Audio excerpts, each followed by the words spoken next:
গণহত্যা চালানো হচ্ছে ফিলিস্তিনের উপরে। এই ইসরায়েলি গণহত্যার বিরুদ্ধে আজকে আমরা রাজপথে দাঁড়িয়েছি। ঠিক আজকে আমরা চরমোনা ইউনিয়ন যুব আন্দোলন ঘোষণা করতে চাই, চরমোনা ইউনিয়নে কোন ইসরায়েলি পণ্য ব্যবহার, কোন ইসরায়েলি পণ্য বিক্রি করতে পারবে না।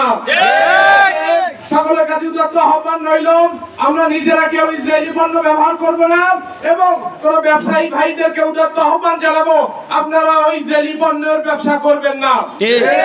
আসুন আমরা ঐক্যবদ্ধভাবে ফিলিস্তিনে যে মুসলমানদের উপরে যে গণহত্যা হচ্ছে তাদের সাথে আমরা যে ঐক্যমত পোষণ করছি তার দৃষ্টান্ত হিসেবে আমরা জিরো টলারেন্স হিসাবে আমরা ঘোষণা করতে চাই, চরমোনা ইউনিয়নে কোনো ইসরায়েলি পণ্যের বেচা কিনা হবে না।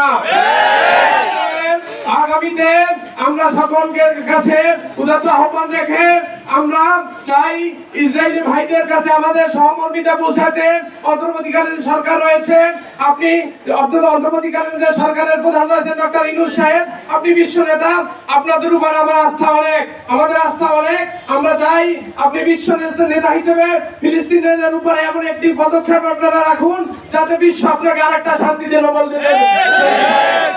সকলের কাছে উদাত্ত আহ্বান, আপনাদের কাছে আন্তরিক কৃতজ্ঞতা যে আপনারা আমাদের ডাকে সাড়া দিয়ে আজকে ইসরায়েল বিরোধী এই সমাবেশে এই মিছিলে অংশগ্রহণ করায় আপনাদেরকে ধন্যবাদ জানিয়ে আলোচনা এখানেই শেষ করছি।